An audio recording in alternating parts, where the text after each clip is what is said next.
José Alejandro, muchas gracias. Yo ejerzo una de las labores más ingratas acá, que es la de tratar de ser estrictos con el tiempo. Les pido disculpas, nos pasamos 10 minutos, pero creo que valió la pena. A continuación, Walter Miñono, pues, también ustedes lo conocen, doctor en semiótica y teoría literaria de la École des Études de Ciencias Sociales en París, profesor de la Universidad de Duke en Estados Unidos, donde dirige los estudios internacionales y humanidades en el Centro de Estudios Internacionales e Interdisciplinarios. Entre sus publicaciones se encuentran historias locales, diseños globales, colonialidad, conocimientos subalternos y pensamiento fronterizo. The Direct Side for the Renaissance, Literacy, Territoriality and Colonización, y la idea de América Latina, la herida colonial y la opción de colonial. Sí, pues Walter es uno de los abanderados en estos pensamientos decoloniales. Bienvenido, Walter. Uno. Bueno, sí, ¿se escucha? No. ¿Ahora sí? Tampoco. ¿Sí? ¿Ahora? Ahora sí. Bueno, yo voy a hablar a capela nomás, sin imágenes. Yo tengo 4 puntos, estamos un poco atrasados, pero podemos sacarle un rato quizás al almuerzo, ¿no? No necesitamos 1 hora y media para comer. ¿Sí? Sin siesta. Tengo 4 puntos, pero quiero comenzar haciendo algunas reflexiones sobre lo que se dijo esta mañana, ¿no?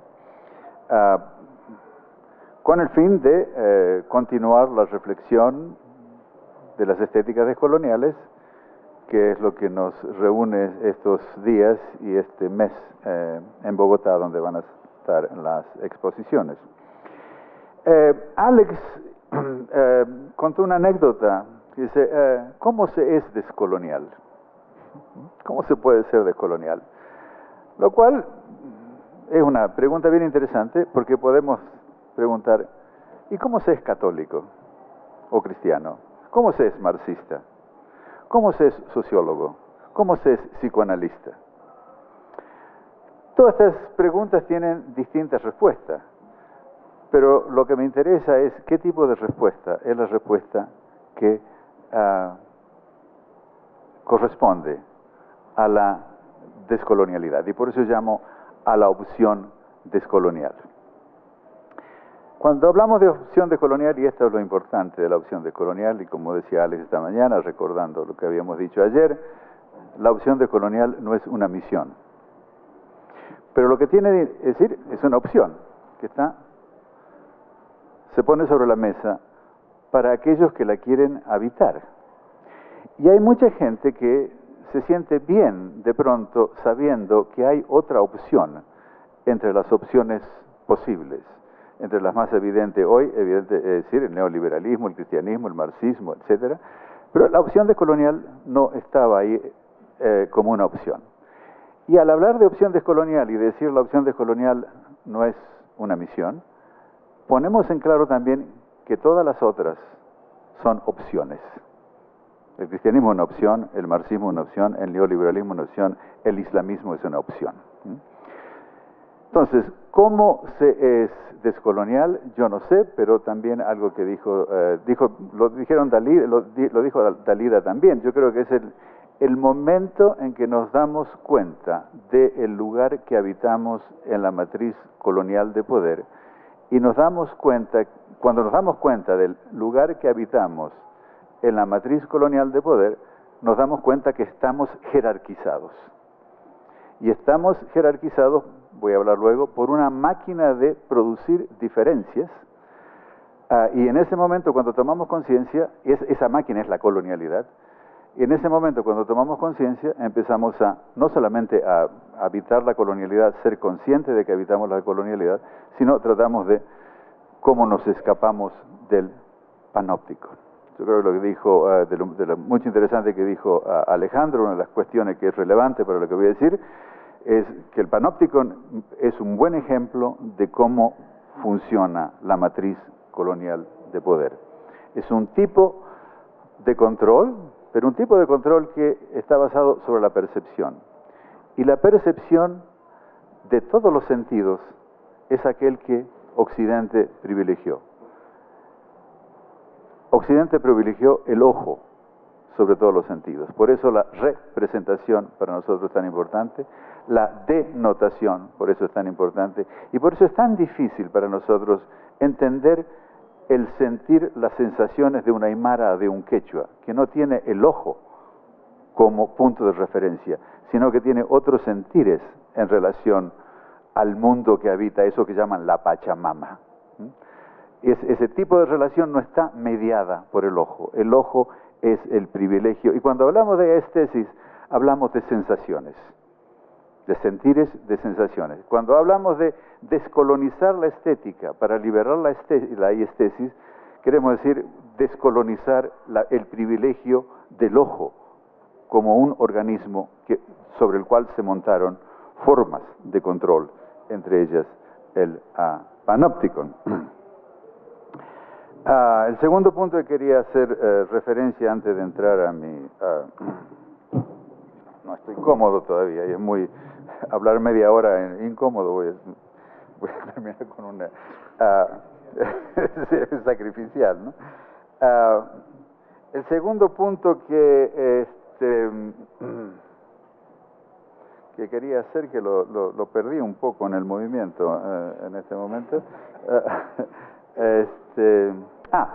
y retomando un poco también lo que decía ayer, ¿no? Es decir, por un lado, la opción descolonial es una opción no solamente en relación a las disciplinas, sino es una opción en relación a otras opciones que podemos llamar ideologías o podemos llamar religiones de cualquier tipo. Es decir, en ese sentido el capitalismo sería una religión secular, digamos así, ¿no? Entonces, la opción descolonial, por un lado, es opción en relación a otras opciones como el neoliberalismo, marxismo, etcétera, etcétera. Pero por otra parte, es opción en relación a las disciplinas. Entonces, descolonizar las disciplinas significa empezar por la desobediencia epistémica. Y lo que vemos en este momento, ¿por qué la desobediencia epistémica es muy importante de tener en cuenta? Es que las disciplinas son también, las disciplinas académicas, sociología, psicología, economía, ingeniería, computación, son formas de control. Es decir, hay que obedecer a las reglas de estas disciplinas.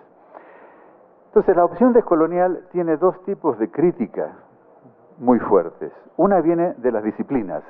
¿Por qué? Porque los que pensamos o tratamos de pensar descolonialmente, vemos a las disciplinas como una máquina de procesar hoy decadencia epistémica. Decadencia epistémica y disciplinaria. ¿Qué quiere decir?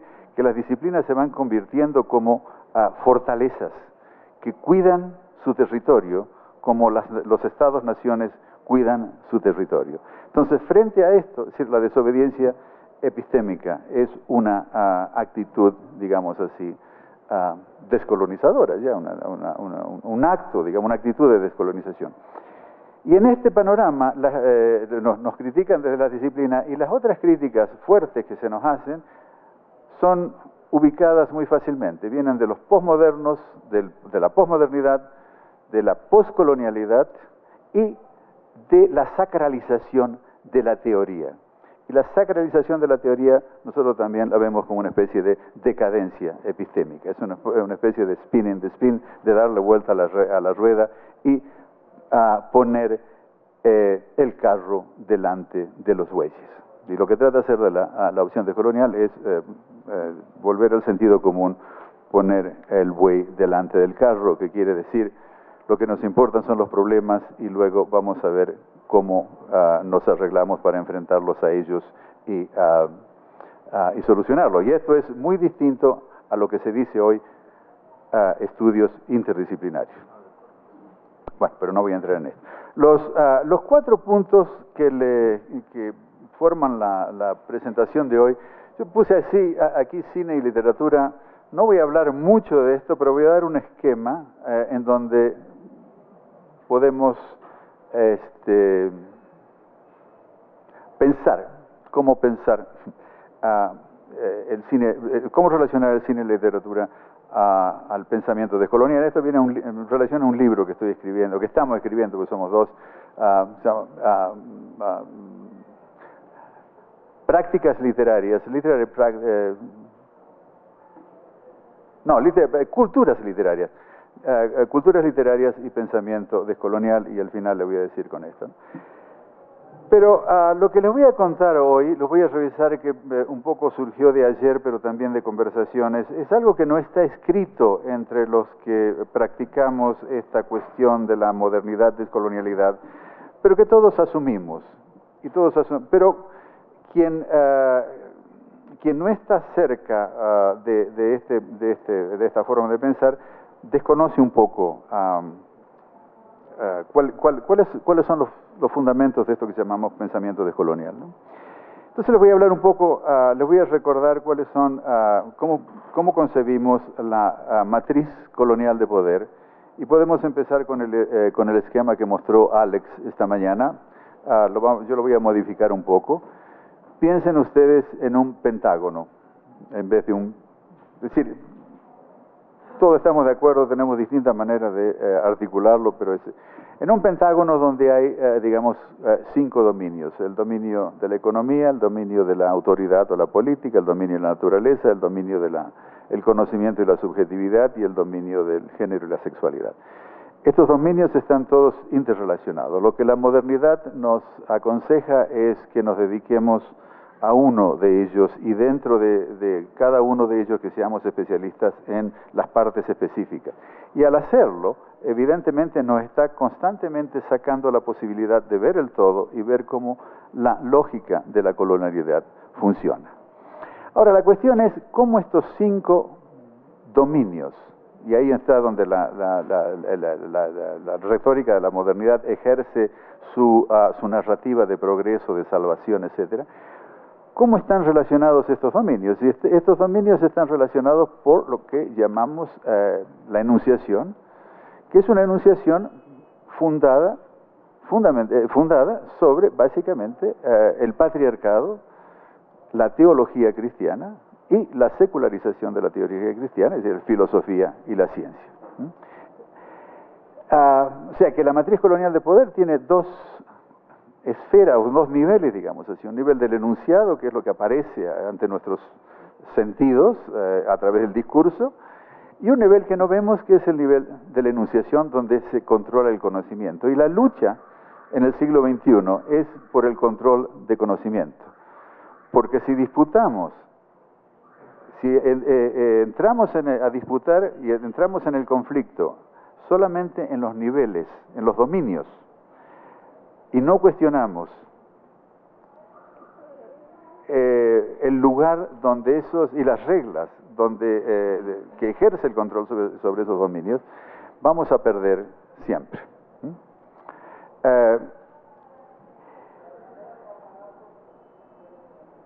Esa matriz la podemos ver, es decir, esta matriz no la podemos trazar desde Aristóteles o de Platón, es decir, esto es algo que surge en el siglo XVI, que se va transformando, que pasa de las manos de España a las de Holanda, a las de Inglaterra, a las de Estados Unidos, pero es una matriz que se forma, se transforma, pero está siempre en casa, es decir, queda en familia. Y esa familia es lo que llamamos la civilización occidental. Es decir, sobre esa familia va construyendo la idea de civilización occidental. No hay civilización occidental antes de 1500. Grecia no es civilización occidental antes de 1500. Roma no es civilización occidental antes de 1500. Es a partir del Renacimiento donde la idea de civilización occidental toma, evidentemente, relata, construye ese relato, ¿no?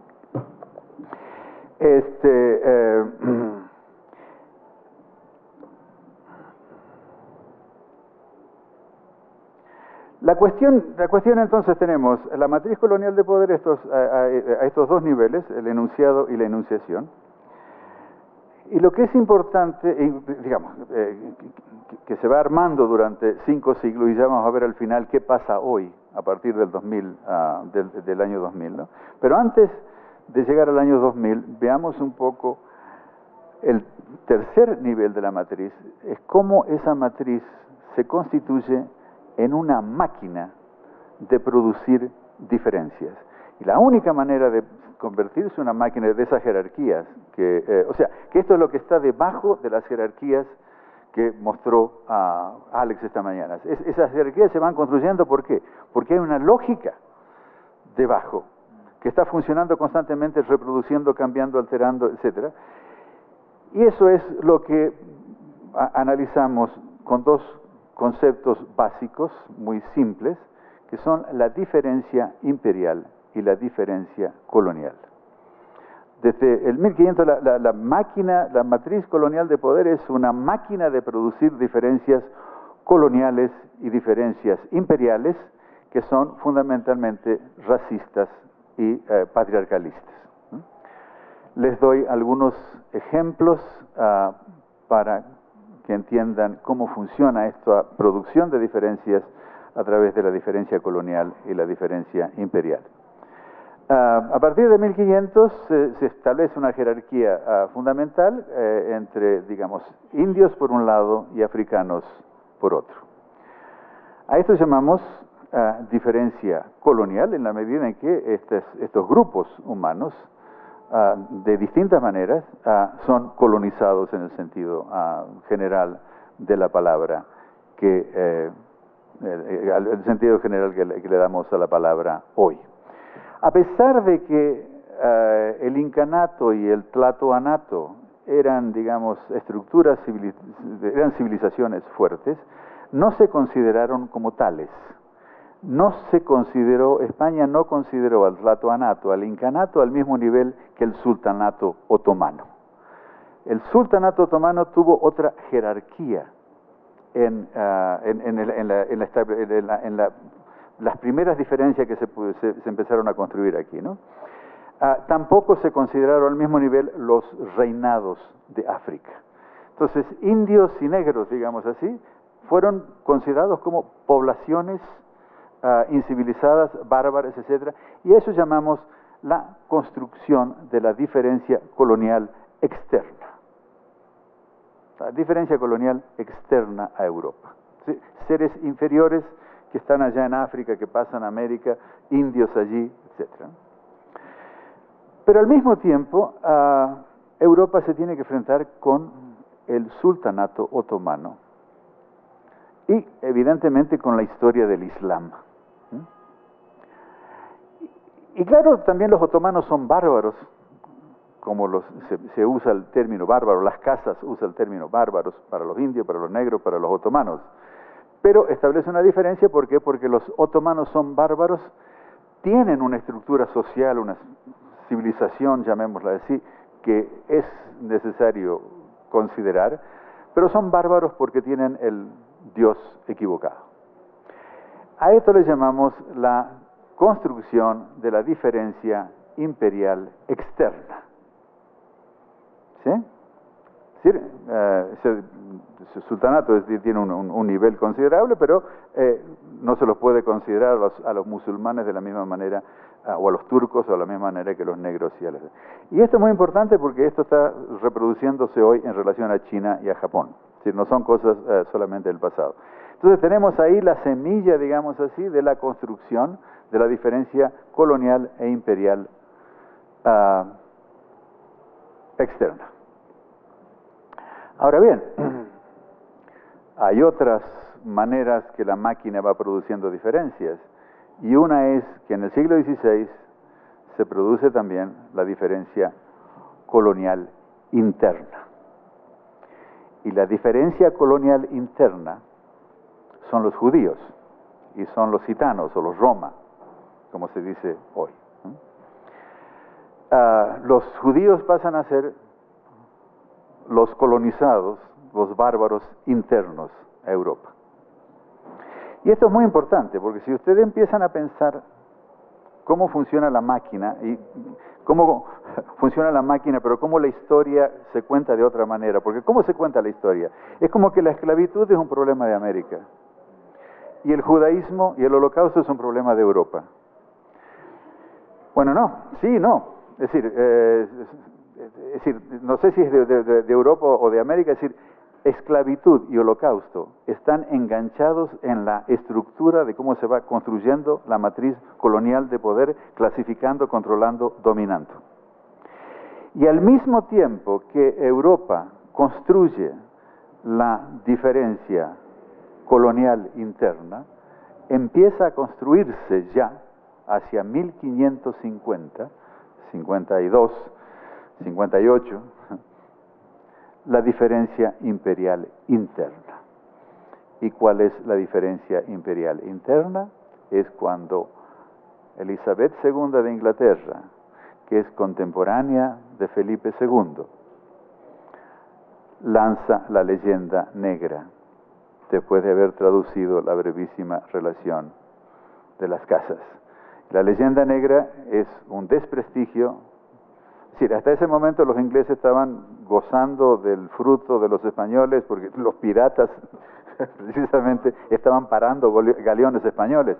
Pero Elizabeth II tiene otro proyecto en su mente. Es decir, no es simplemente enriquecerse por el botín de los piratas, sino empezar a controlar.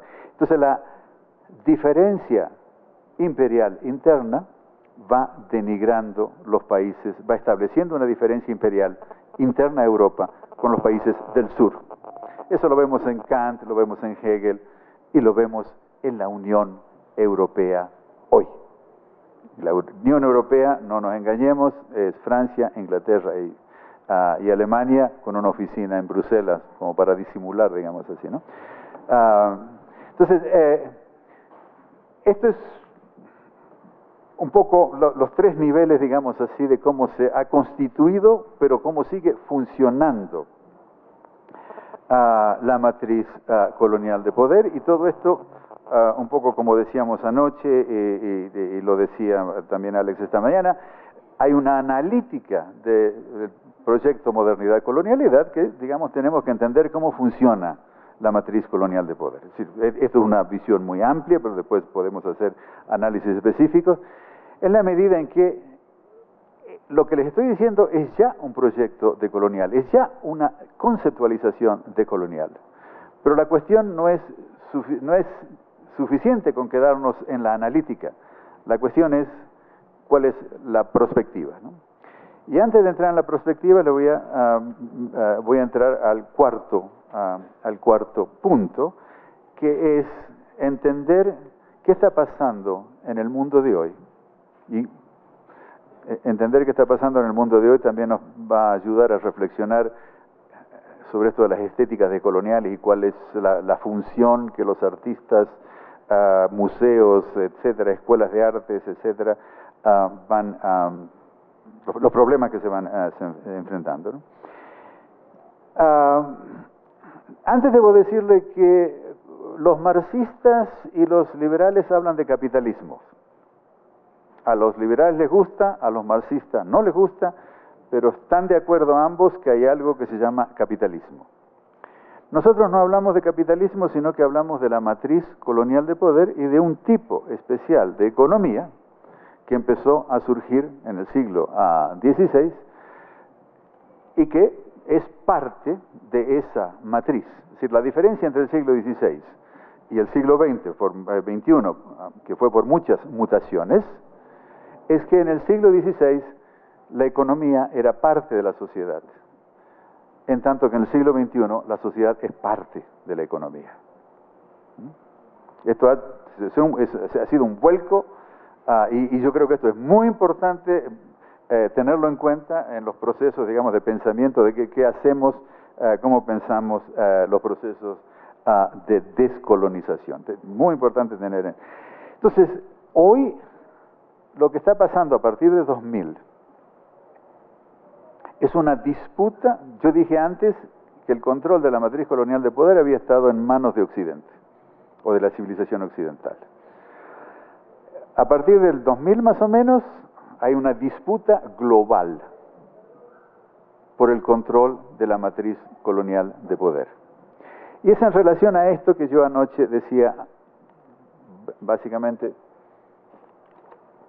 lo retomo ahora, podemos ver tres tipos complejos, diversos, etcétera, no homogéneos, pero hay muchas tendencias en el Islam, en el cristianismo, pero hay algo que nos hace distinguir que es Islam y que es cristianismo, ¿no? Lo mismo aquí. Estas tres tendencias son la crítica eurocentrada del eurocentrismo, como en la posmodernidad, la altermodernidad, el postestructuralismo. Estos son la escuela de Frankfurt, es decir, el marxismo. Es decir, estas son críticas internas, es decir, las casas mismas. Es decir, la casa es un crítico fenomenal dentro de esta, ¿no? Luego aparece a partir de 2000 la crítica desoccidentalizante. Y luego tenemos la crítica descolonial. Anoche no les hablé de la crítica descolonizante, les voy a hablar ahora un poco. Alguien me ha pedido si podía ampliar en esto, ¿no? La crítica descolonizante es una respuesta a lo que podemos decir a partir de Obama, la política exterior de Estados Unidos adquiere una nueva trayectoria que es le llamamos la reoccidentalización. La reoccidentalización, ¿por qué? Porque es Bush quien cierra magníficamente el ciclo de 1500 al 2000. Es decir, Bush y Cheney logran desprestigiar a Estados Unidos frente al mundo y permitir que haya todos estos brotes políticos, movimientos sociales en América Latina, que el Islam o los países islámicos también surjan, que surja también China y los países del este. Ahora, los países del este, Corea, China, Japón, Singapur, pero también Indonesia y Malasia, no solamente hay un poder económico, sino que ha surgido un discurso muy potente. Y ese es el discurso de desoccidentalización. Es un discurso estatal, es un discurso de las políticas públicas del Estado. Pero no lo dejemos de lado, esto es muy, muy importante. Les doy un ejemplo para que entienda de qué se trata.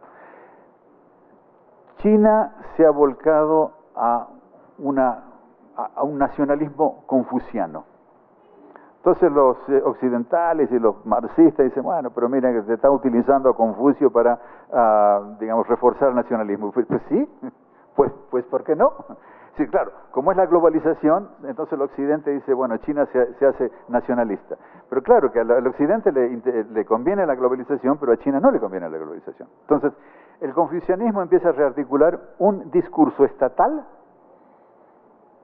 ¿Y cómo lo entendemos esto? Que si China no va a sus fuentes, y hay otras razones para ir a sus fuentes, es decir, las razones es que desde 1848 Inglaterra y Estados Unidos empezaron a hacer a tambalear a China porque se le empezó a meter la matriz colonial de poder, a controlarlos, no colonizarlos, pero sí a controlarlos.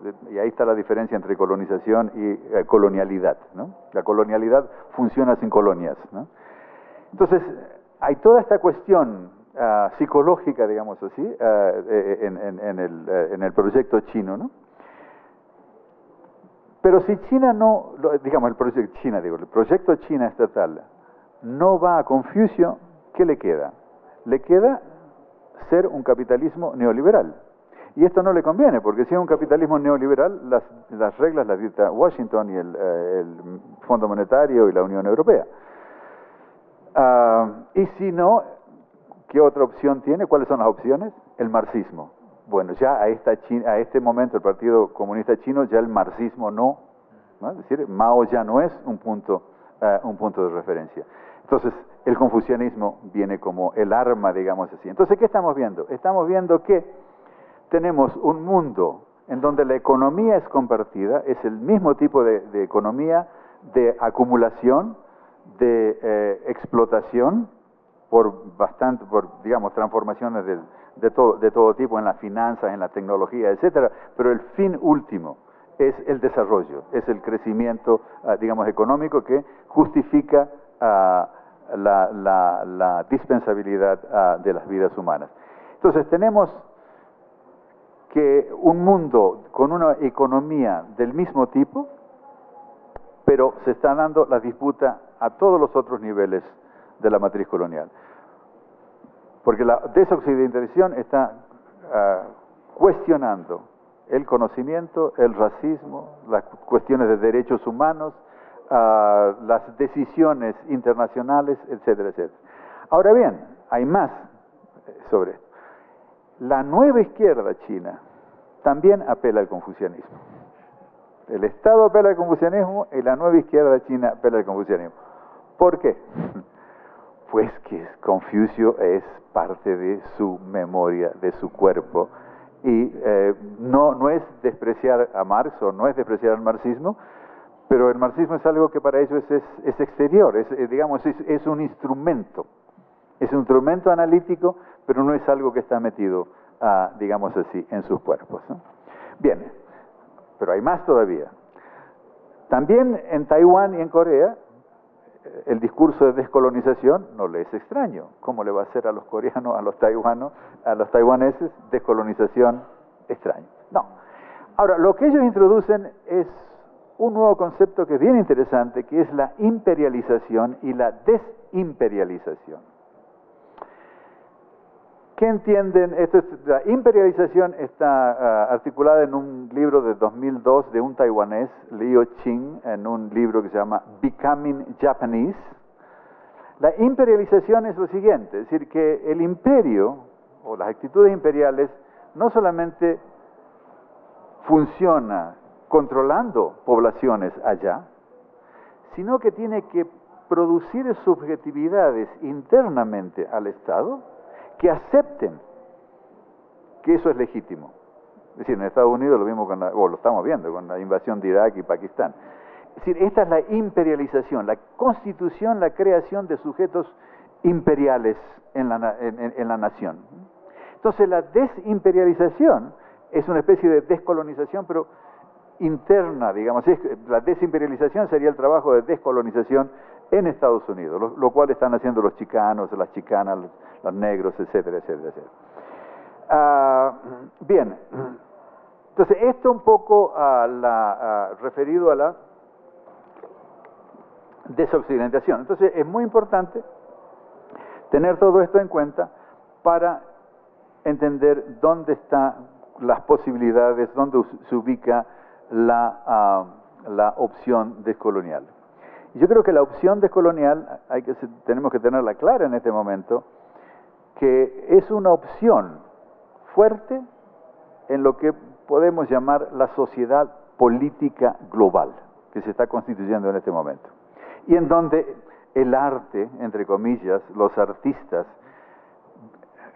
que entran en estos procesos que nosotros llamamos, no necesariamente todo el mundo tiene que ser, pero digamos, estos tipos de liberación del trabajo y del consumo, de la marketización del arte, del museo como institución para entronizar la civilización occidental, para entronizar la idea, digamos, elitista de nación, etcétera, etcétera. O sea, el arte, los artistas empiezan a entrar como parte, los teóricos también entramos como parte, de esta sociedad política global en donde están los movimientos feministas, están los pescadores del Pacífico, están los sin tierra, están la vía campesina, etcétera, etcétera. Entonces, la opción descolonial es una opción en la esfera de la sociedad política global.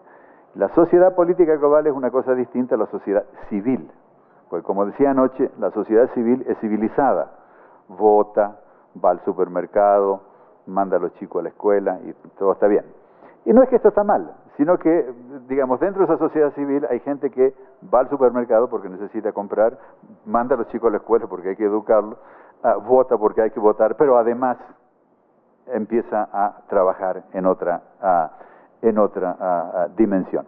Entonces la opción descolonial, excepto en Bolivia, Bolivia es el único caso que tenemos en donde la opción descolonial está siendo debatida no solamente en la sociedad civil, como el CONAMAC, por ejemplo, sino que está siendo debatida, podemos debatir el debate, pero está siendo debatida en el Estado. Sí, pero este es el único caso que tenemos en este momento. Bueno, entonces cierro con qué hacemos con el cine. Yo traía el cine y la literatura para agregar a lo que se está viendo en todo este exhibe, en toda esta muestra, ¿no? Que tenemos instalaciones de distinto tipo, tenemos pinturas ya no en lienzos sino en canoas, en fin. Entonces, un poco para poner la literatura y el cine a consideración, ¿no?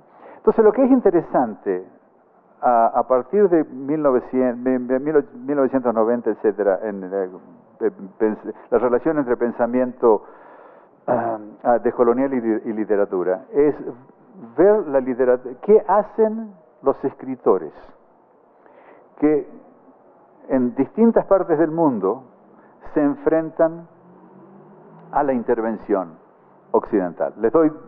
Pero también qué hacen los inmigrantes en Europa y en Estados Unidos. Es decir, cómo se apropian de los instrumentos de la literatura y del cine para entrar en procesos, digamos así, de descolonización de las subjetividades o descolonización del ser. Les doy un par de ejemplos porque ya estamos sobre la hora, me queda un minuto o dos. No, aún hay tiempo. ¿Ah? Aún hay tiempo. Entonces, le doy dos ejemplos más detenidos. Uno sería, hay una novela vietnamesa que se llama Dumb Luck, como suerte un poco, no sé cómo se traduciría, dumb, maldita, ok.